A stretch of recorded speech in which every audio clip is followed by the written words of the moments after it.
You're listening to the Options Insider Radio Network, the home of the Options Podcast. For more quality options programs, visit theoptionsinsider.com or search for Options Insider Radio Network in your podcast provider of choice. Listeners can also access all of our programming through our mobile app available in the iTunes and Google Play stores. Select programs are also available via live stream at mixlr.com/options-insider. That's mixlr.com/options-insider. Don't forget to follow along with your favorite programs and submit your own questions for the hosts at twitter.com/options, stocktwits.com/options, facebook.com/theoptionsinsider, or via questions at theoptionsinsider.com.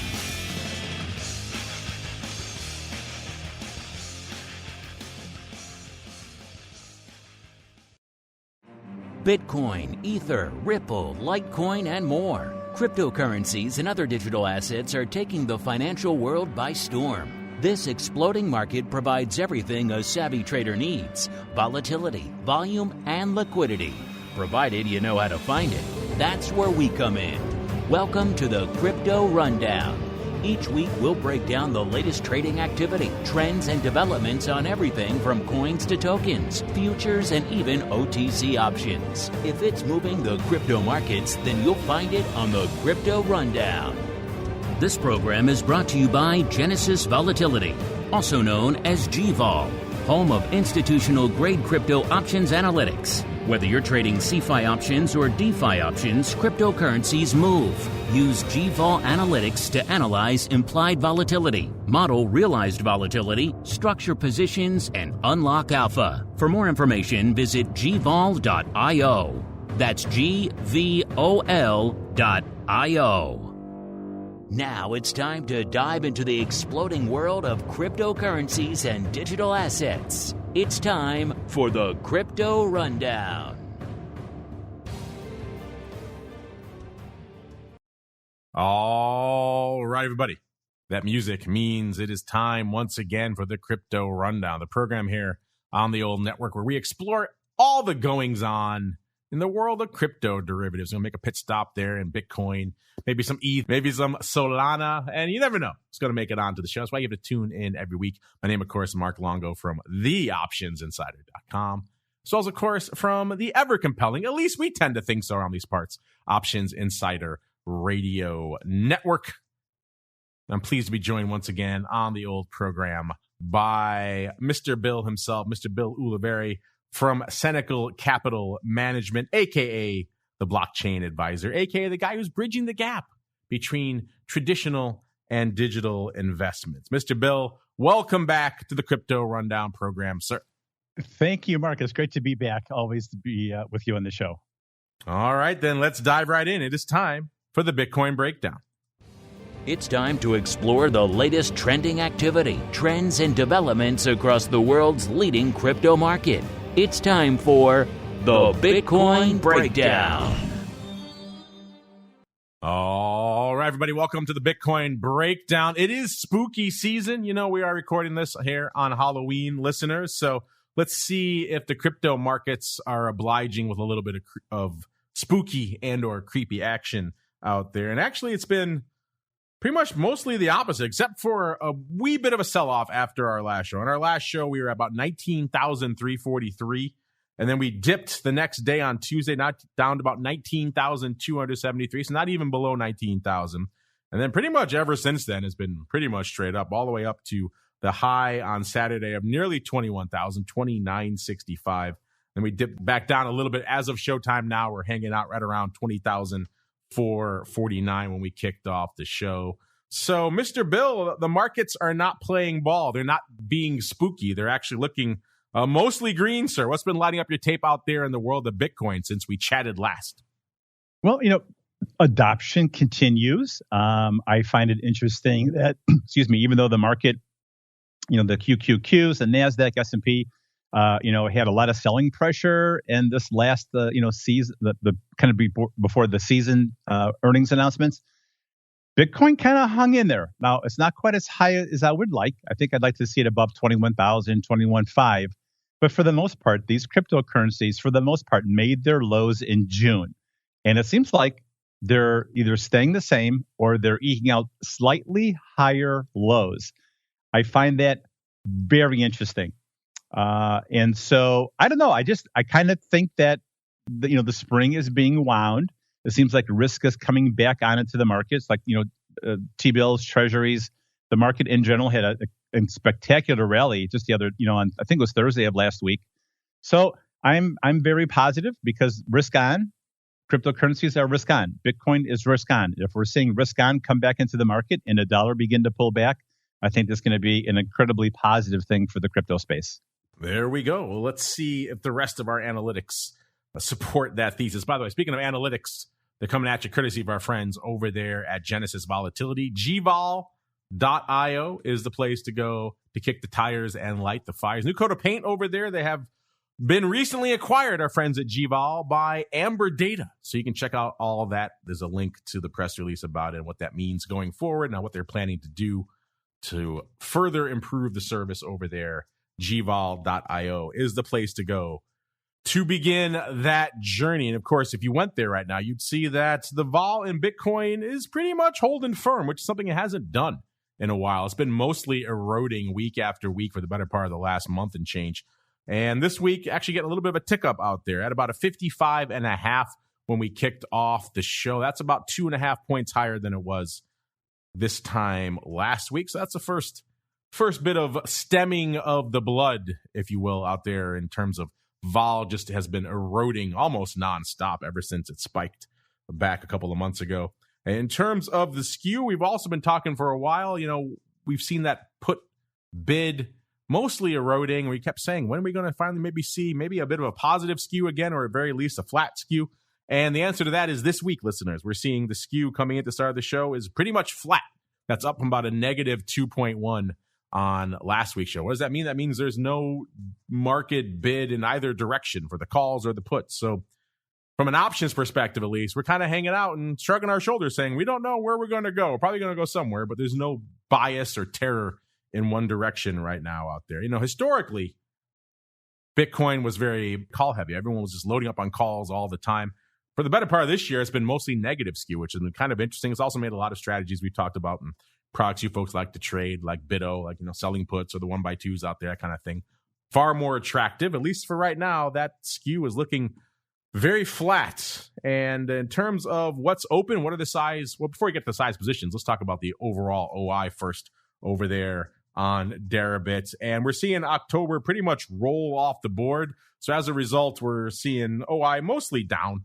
The calls right now, 175,000 open on Deribit, and the puts at about an 89,000. That's down about 3,000 on the puts and about 5,000 on the call. So not a ton of evolution out there. We're still seeing roughly 2-to-1 calls over puts. That's pretty much the level we've been hanging out at for quite some time over there on Deribit. And it seems to be the level, at least for the foreseeable future.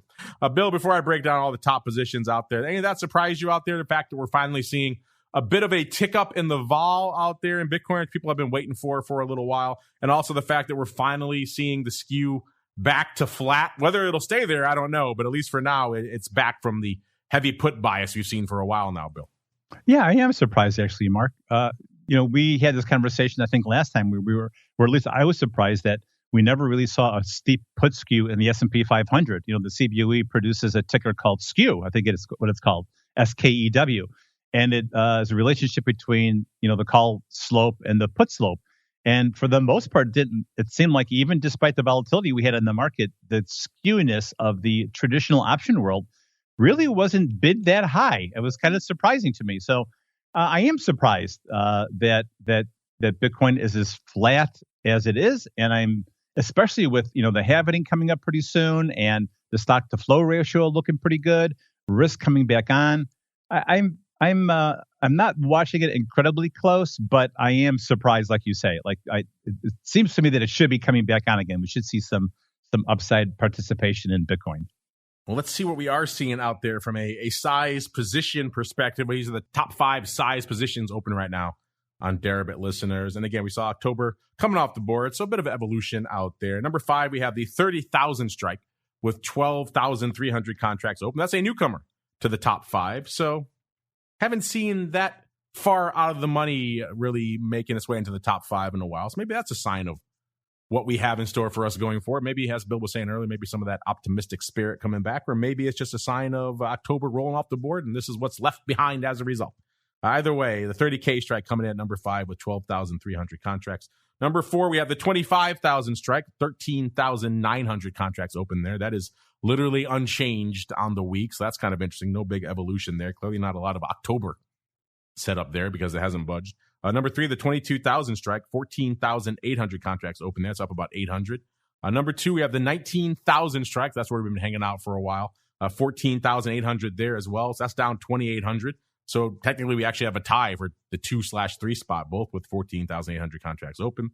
And the number 1 size position, obviously a little smaller this week than last week, is the 20,000 strike in Bitcoin. That's also down 2,800 contracts this week. It has about 16,600 contracts open there. Now let's head on out to the land of CME listeners and see what's going on. We actually had a little bit of a pop in terms of volume last week on the big Bitcoin options contract. We talked about that on TWIFO, if you folks had a chance to tune in and check that one out. This is a contract that has languished. If you've been listening to this show, you know it hasn't really done much paper.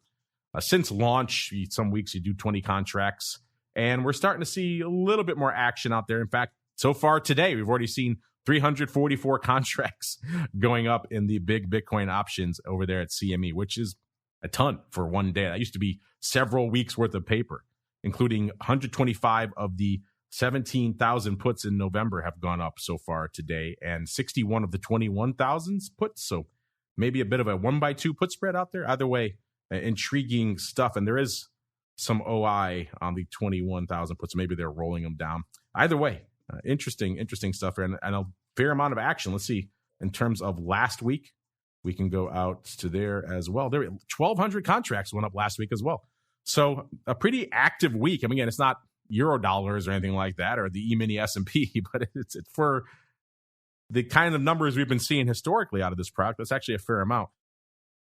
By the way, if you want to sink your teeth directly into all things Bitcoin options and micro Bitcoin and everything else, head on over to CME Group, cmegroup.com/TWIFO, TWIFO. That's the name of our show.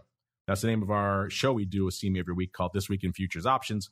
And on those reports, which are available for free over there, you could see exactly what we're talking about, all these numbers for yourselves. Let's head on out to the micro Bitcoin, and also looks like a little bit of a resurgence out there as well. Nearly 600 contracts on the tape today, including 144 of the 20,000 calls going out in about 5 days. Those are fairly active. The micro Bitcoins have struggled a little bit more, and 150 contracts on the tape today. So I think there's a lot of hope and excitement for the micro products when they launched. For whatever reason, they seem to do a little bit of paper, then they kind of hang out for a couple of days and they do a little bit more paper. But the big Bitcoin options doing a little bit more paper out there, which is interesting. And also we have our friend Bito up to about a 1260 when we kicked off the show, up about 70 cents on the week. So a nice little pop for them out there as well. Mr. Bill, anything catching your eye out there, either in the CME products, which I know you've been paying more attention to, even though you don't really trade them yet, or your new favorite product, Bito, sir?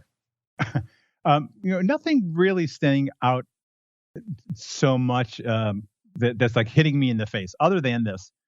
So, in investment advising, there's always this constant battle between, should I be a passive investor or should I hire a manager to do actively, manage my account? Passive versus active, Ford versus Chevy, right? Mopar versus Ford, Cubs versus the White Sox. It's always this either or, right? It's can never be both or and. What I do find interesting is that while we consider ourselves active managers, I would just like to think that we're more strategically rebalancing our accounts rather than just waiting for a bottom. And I do love when we're preparing a rebalance for our clients now. Okay, and I'm getting to the answer to your question, and that is we have to sell some fixed income and we have to buy equity, and we also, by buying equity, we're buying the Bitcoin products that you and I have discussed, over the past year or so. So it is interesting that I get to buy this stuff down here in the lower end of the range, which I really like. There's nothing really product specific that I find, super, explosively interesting, other than the fact that I do love rebalancing, on this low end of the range, which is sentiment wise, like 2009. There's just some really interesting things going on in the marketplace. None of them are really fundamentally driven. It's just process and procedures. We're not in a fundamental world anymore, Bill. It's all been hijacked by just about everything else. I know. Oh my gosh. That's why it's nice to have earnings season come along, because at least you can sink your teeth into some rational numbers for a change every now and then. Like, look, here's what they expected to make. Here's what they made. Let's digest that. The whims of the macro sometimes. It could take you. It feels good, right? It does. Look at these numbers, but they said like 60% of the companies surprised to the upside, in earnings, which I don't think anybody expected. And I don't know. It's always every day is a challenge, and an exciting challenge. It's what gets us up in the morning. That it does indeed. As we continue our exploration out into the altcoin universe. It's time to move beyond Bitcoin and find out what's moving the rest of the crypto marketplace. It's time to boldly venture into the altcoin universe. All right, everybody, welcome to the altcoin universe, the portion of the show where we explore everything outside of the big dog, which is Bitcoin, except for right now when we break down the top 10 out here. And you know what? It's been a little bit of evolution on the bottom half of our top 10. We'll get to that in a second. Number 10 is Solana, our old friend Solana, holding out at 11.8 billion worth of market cap. You might see, well, that's a new name at the number 10 spot, and you are correct. Number 9, right behind it, we have Cardano hanging out at about 13.8 billion. And then number 8, leaping up from number 10 all the way up to number 8, it's our old friend, Mr. Doge, closing in on 13 cents. We haven't seen a rally like this in Doge since, I don't know, when Musk, when he hosted SNL, got up to, what did it get up, about 70 cents, somewhere in that range. And then outside of that, it's been naught but downside in the land of Doge, except for this week, where it's getting a little bit of a pop up to 17.1 billion. Apparently, a lot of folks think that now that Musk is the twit in chief, he's going to really just open the floodgates to all thing Doge. Either way, nice pop in Doge for all you folks out there looking for a little bit of Doge love out there. Number 7, we got Binance USD, 21.4 billion worth of market cap. Number 6, we got XRP, 22.75 billion. Number 5, USD coin. Once again, we jump up from 6 to 5, up to about 43.4 billion worth of market cap. Number 4, BNB, 52.3 billion. Number 3, it's Tether, 69.4 billion. Number 2, it's ETH, looking a little bit more robust this week, 191 billion worth of market cap. And rounding out the top 10 this week, good old Bitcoin, a little bit bigger this week at 391 billion. But let's get to Mr. ETH out there. Again, we've been hanging out 1,300 level, bouncing around that level for quite some time, listeners. This week, we kind of broke out of it. 1,340 is where we were on the show last week. And then we kind of hung out there on Tuesday. We're still hanging out right around the 1,340 level. Then we started rallying, got to the high of the week on Sunday, 1,634 listeners. That's a level we haven't seen in a little while out there in ETH. And kicking off showtime a little bit back below that, back down to about 1,572, but still up about 230 handles from where we were on the show this time last week. So a nice little pop out there in ETH. And that is reflected in the vol as well. The vol ticking up was about a 64.6 on our show last week and a 76 on the show this week. So ETH vol getting a little bit frothy again, which is interesting. Still not back up to the triple digits level, but a little bit juicier, a little bit frothier than it was this time last week. And certainly it seems like in the direction it's been heading for the last couple of weeks. And in terms of skew, same evolution we're seeing out there in the Bitcoin options, where it was negative last week, about negative 2.6, not a ton, but slightly negative. And coming into this week, completely flat. So once again, we have a little bit of a mixed opinion out there in terms of Bitcoin options, in terms of what the skew is telling us. It's doesn't know where ETH is heading, which is always interesting out there. Mr. Bill, what's been catching your eye out there in the number 2 crypto asset, which is ETH, sir? I love Ethereum. I love it. I love its mission statement. I love what it's supposed to be, and that is that global operating system where every computer runs exactly as designed. There's no more Android, Apple iOS, Linux, Java, like all these other programming languages. Imagine a world, 7 billion people, 8 billion people, where they're all really running everything on one operating system. Just how incredibly productive that would be. We got through the merge when we went from proof of work to proof of stake. yes, Ethereum hasn't taken off, but again, I still think it's risk on, just like other asset classes. And the low was put in June. The crypto low. The winter is over, June 2022. You heard it here. All these, these tokens are eking out relatively higher highs and higher lows, and I find it really exciting. I think the chart pattern looks good. I love it fundamentally. We were just joking about fundamentals, but I think Ethereum is doesn't move as quickly as other second layer solutions, but Ethereum is still one of the elephants in the room. I think you've got to respect it. Always respect the elephants, Mr. Bill. Let's get on out to the OI, what's open out there on Deribit right now. And we've been hanging out in this pretty much 4-to-1 range, calls over puts out there in ETH land. And that is still pretty much the case, even though it came in a little bit this week, which is kind of interesting. We have about 3.6 million contracts open on the call front on Deribit this week. That's actually down 100,000 from this time last week. Obviously, again, October kind of taking some of that with it. The puts, though, ticking up. 953,000 puts are open on Deribit right now. It's up 32,000 from this time last week. So we're still pretty close to that 4-to-1. But we did see the puts gain a little ground this week, which is rare. Going out to the size positions, what are the size positions that are open over there on Deribit right now? Number 5, we have the 1800 strike. Got 210,000 contracts open. That is a newcomer to the top 5. And again, the ETH options positions for some time have been far more optimistic, far more out of the money, shall we say, than what we've been seeing in Bitcoin. And that is still reflected here this week. On number 4, we have our most relevant and now in the money strike. We have the 1600 strike. Well, it was in the money briefly. Now, not so much. The 1600 strike, 212,000 contracts open there. It's up about 34,000 contracts from where it was this time last week. Number 3, we go back up to the 3500 strike that has 288,000 contracts open. That's up a whopping 1,000 from this time last week. Number 2, the 4,000 strike, 332,000 contracts open there. It's up about 2,500. And the number 1 size position still in ETH this week, it is the 3,000 strike. 409,000 contracts are open there. That is down actually about 24, almost 25,000 contracts from this time last week. Again, that's been the size position in ETH for some time. A lot of it is in December, but still obviously some of it coming off the board here with October this week as well. Let's get on out to the CME products, see if anything's lighting it up out there on the ETH front. Remember, they just launched the big ETH options not that long ago. If you want to deep dive into all that fun, listeners, go check out the episode of TWIFO we did when they launched with Tim McCourt, who heads up all the crypto products over there at CME. And again, not a ton of paper yet in those big Ether options, but then again, they're 50 ETH. They're enormous. They're not meant for you or I. They're really meant for funds. And we saw about 87 contracts going up last week, which isn't a ton, but then again, it's a heck of a lot more than it was when it started. And certainly if you compare it to the trajectory that Bitcoin options are on, the big ones, that's a little bit faster adoption rate. So hopefully we'll see these big Bitcoin options ramping up a little bit quicker than we've seen the big Bitcoin counterparts over there.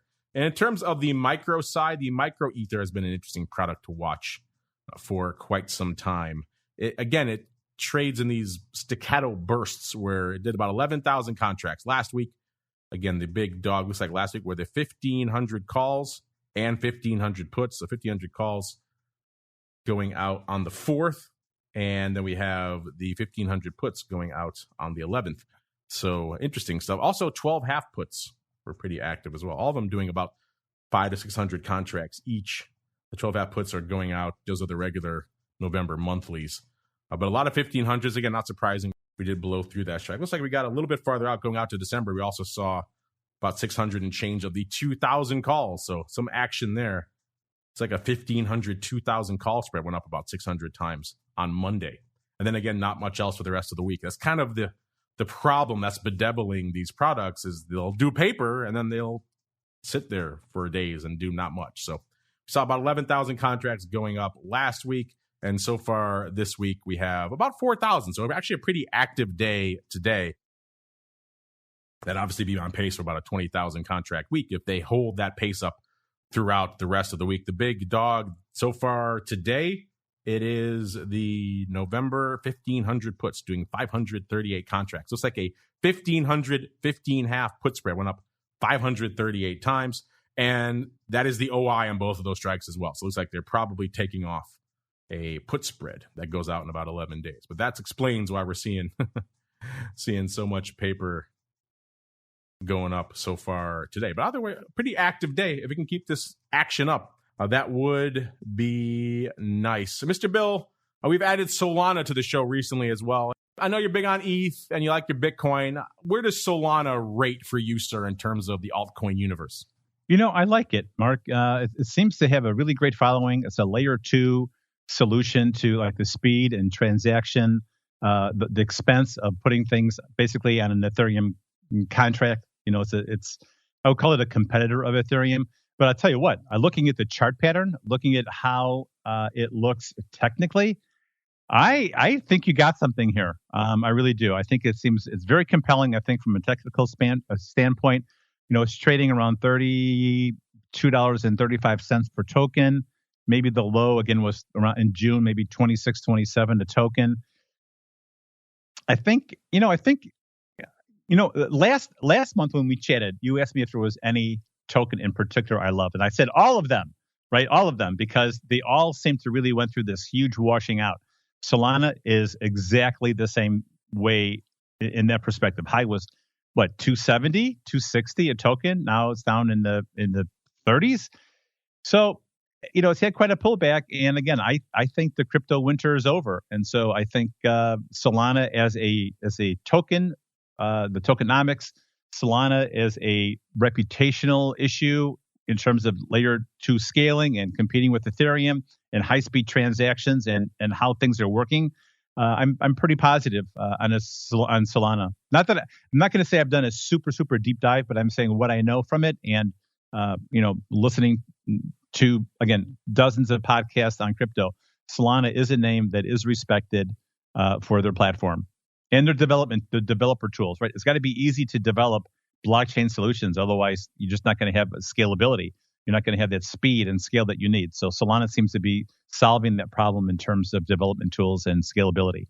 You heard it here first from Mr. Bill. Dump your Bitcoin, dump your ETH, all in on Solana. That's what I'm hearing, Bill. Did not say that. Maybe I'm reading between the lines a little bit. Just maybe. All right, let's get into the action in Solana. As Mr. Bill mentioned, it is looking pretty strong this week. It was about 28.37 on our show last week, coming in to start today's show. 32.88, up about 4.5 handles from where it was this time last week. That's a nice move. I've been saying for a while here on Solana that it was glued for the better part of the last few months above the 30 handle. Managed to break it when we were on the show last week, of course, below it, down to about a 28, and now rebounding right back up into the low 30s again. That seems to be where Solana likes to hang out lately. Vol-wise, a little bit of a pop out there as well. It's about 73.25 on our last show. Coming in and started today's show, we had about a 79, so a nice tick up on the vol front there as well. The skew evolution, very similar to what we saw out there in Bitcoin and ETH. Not quite all the way to flat, but getting less negative. It was about almost a -3 on the show last week. This week, about a -0.75. So it's still negative, but only ever so slightly. So again, all three of the major cryptos, at least that we watch here on the show, getting markedly less negative from a skew perspective over the course of the past week, which makes sense. We have seen rallies across the board in most of the major crypto assets. OI-wise, now this is interesting. Everyone's talking about the flippening. When's the flippening going to happen with ETH taking over for Bitcoin? We saw a bit of a flippening here in the OI in Solana with October rolling off the board. For a long time, we talked about how this was the one major, you can put major in air quotes out there if you like, crypto that we saw a huge bias to the puts rather than the calls in terms of OI. It was 3-4 to 1 puts over calls. Right now, it has flipped. So the calls have gained 158,000 contracts. They're up to about 410,000 contracts. And the puts have gone the other way, down 136,000 contracts, down to 354. So we are close to 1-to-1, a little bit of a bias to the calls now, actually, in Solana, which is strange. And for as long as we've been tracking it, which again isn't that long, we've only been featuring on the show for a little over a month, but still, it's kind of fascinating to watch the OI make such huge swings out there. So Solana maybe not the outlier it once was, not too long ago when it was so heavily put biased in terms of OI. Now starting to maybe try to at least line up a little bit more with what's going on in ETH and Bitcoin from an OI perspective. Let's look at the top positions, and then we'll get to some of your questions. Also get some of Bill's back of his pocket altcoin. He's always got some fun altcoin he's keeping an eye on. Number 5 in there in terms of Solana, we've got the 35 strike, 54,000 contracts open there. Again, this has been a huge shakeup here with October rolling off the board. So a lot of newcomers this week. The 35 strike is one of them with 54,000 contracts open. Number 4, we have the 25 strike, 55,000 contracts open there as well. That's, again, a newcomer this week. Number 3, the 34 strike with 60,000 contracts open. Again, a newcomer to our top 5 this week. Then number 2, we have a repeat offender, the 40 strike that has 65,000 contracts open. That's up about 17,700 contracts from this time last week. And taking the top spot this week, we have the 32 strike, which is right where we're hanging out, so no surprise there. 133,000 contracts open there. It's up about 38,000 contracts from this time last week. So interesting evolutions. Obviously, Solana a little bit smaller from an OI perspective, so it's easier to see these swings, but still interesting to watch the evolution out there in Solana as we've been tracking it on the show. Mr. Bill, our listeners love it when you come on because you always have some fun, maybe esoteric altcoin that you're keeping an eye on out there. What's lighting up your tape out there in the rest of the altcoin universe this week, sir?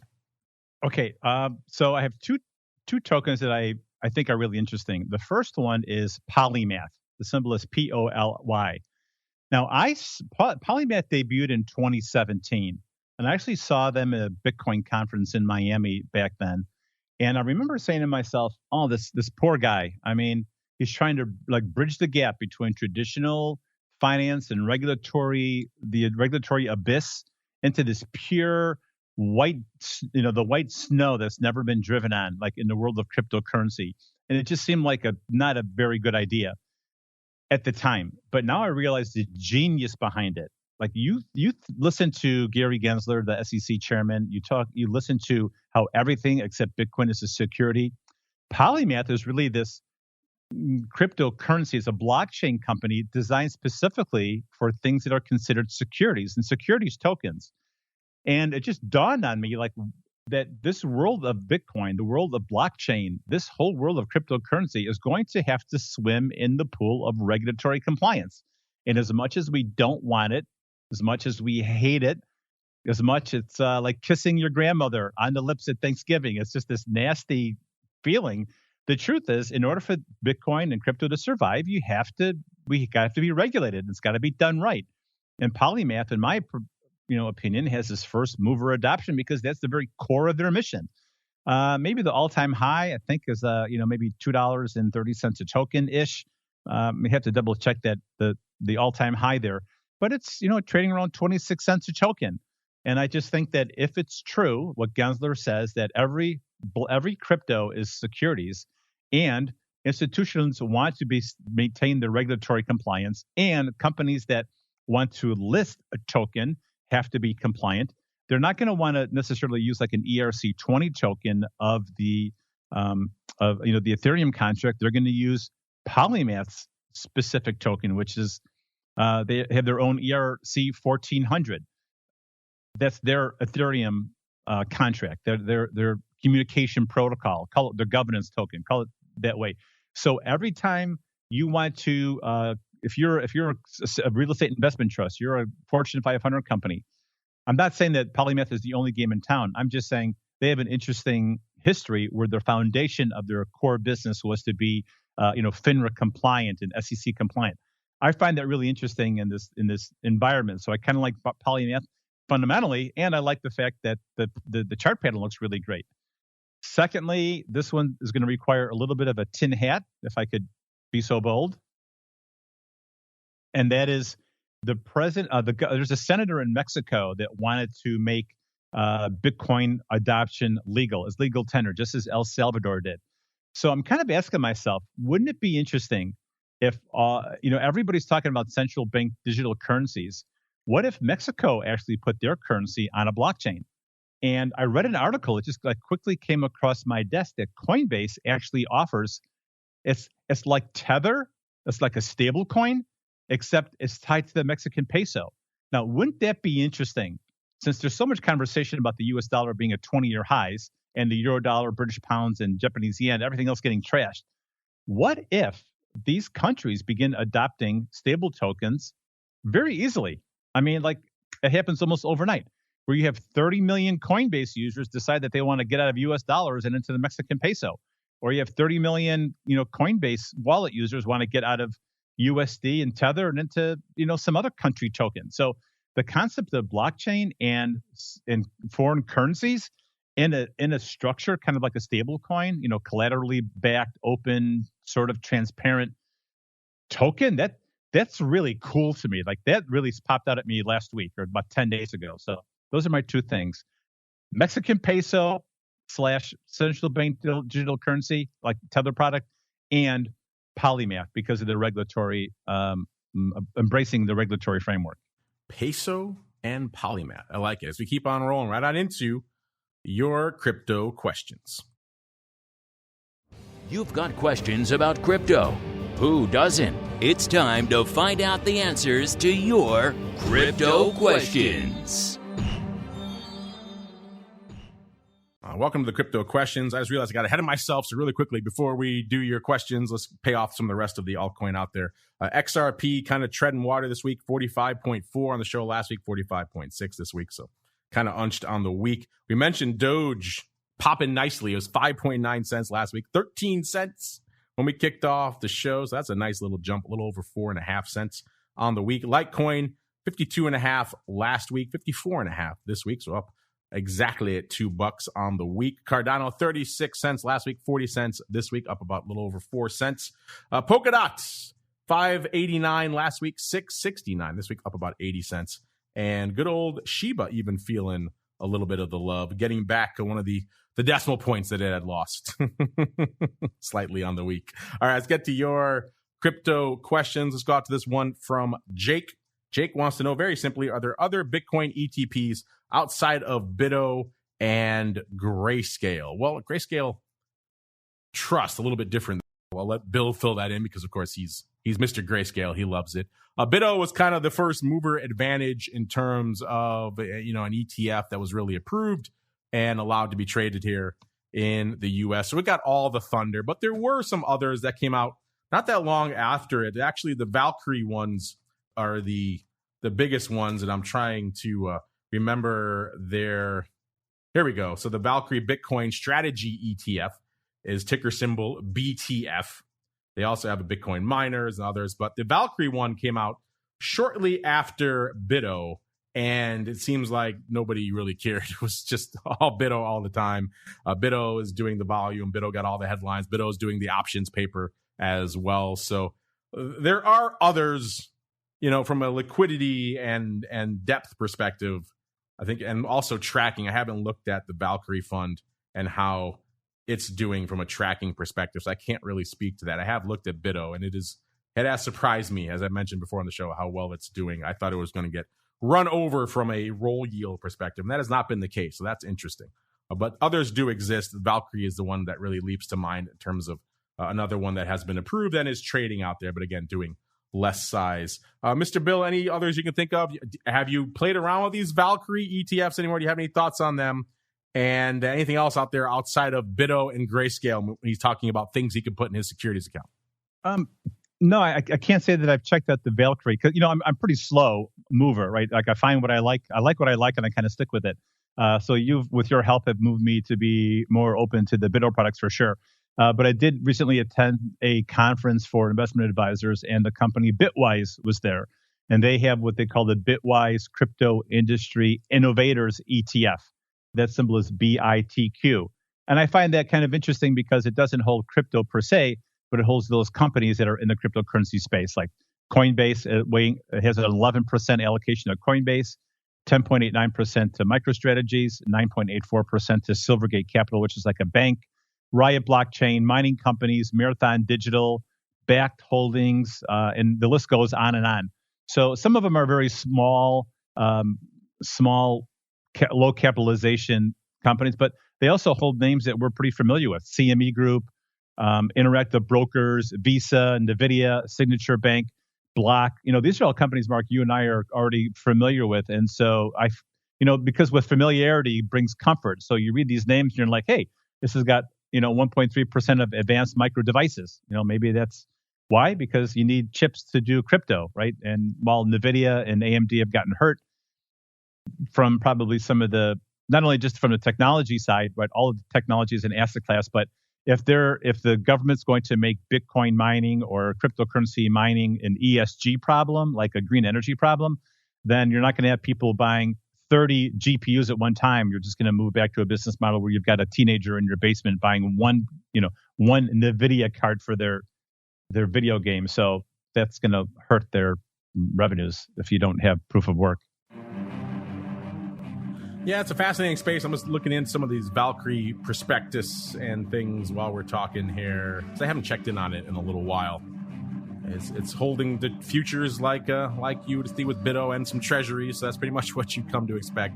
Again, if for whatever, you don't say why you don't like Bito or Grayscale, I'm going to guess maybe with Grayscale, maybe you're a little bit spooked by what's going on out there with the discount to the NAV out there. So maybe that's freaking you out. As Bill mentioned, there are other ways you can go if you want to go in a securities account. If you want to invest in these crypto names or crypto-related names, there's a legion of those. Obviously, there's Riot and Mara, or you can go the CME route, the exchange. There's a lot of different ways you can go with that. Microsoft, however you want to carve it up. But from the regulated and launched ETF and ETP side, it's pretty much Bito's the big dog, and then you got some Valkyrie hanging out there. And then Bill's favorite, Grayscale, coming in on the trust side. Mr. Bill, that music means we come to the end of another fun sojourn through the world of crypto. But before we go, if folks want to reach out to you, chat with the blockchain advisor himself, where should they go? What should they do? Well, they can visit our website, CenacleCapital.com, and reach out to us. That's CENACLE, CenacleCapital.com through the website. Or they can go to Spotify and follow us for our podcasts, The Blockchain Advisor. And also, hopefully, I can snag your ear when the book that I'm having published comes out, hopefully in another month or two. It'll be for estate planners and financial professionals and how to recover cryptocurrency assets for their clients. So we've been hibernating a little bit in terms of our podcasts and newsletter, because we've been doing the book, but we hope to come out stronger in 2023. So look for us on Twitter. Just do a Google search and you'll find us. And we would appreciate having a conversation with anybody about blockchain and cryptocurrency, because this is so exciting. There you go. Check him out over there. Forthcoming author, Mr. Bill himself. We'll definitely have him on when that book is ready to roll out into your hot little hands, listeners. In the meantime, of course, you can give him a follow on Twitter at Cenacle Capital, CENACLE, Capital, all one word. And of course, you know where to go to learn more about all the analytics we talked about on the show today. Genesis Volatility, aka GVol.io, is the place to go to kick the tires and light the fires. That's going to do it for the broadcast network today. Back again tomorrow for all you pro folks with the old pro Q&A session. Mr. Steve Sosnick from Interactive Brokers coming on to answer all of your burning options questions. Then, of course, all the rest of our content all throughout the rest of the week, all the way back to another great crypto rundown. This program is brought to you by Genesis Volatility, also known as GVol, home of institutional-grade crypto options analytics. Whether you're trading CeFi options or DeFi options, cryptocurrencies move. Use GVol Analytics to analyze implied volatility, model realized volatility, structure positions, and unlock alpha. For more information, visit gvol.io. That's GVOL.io.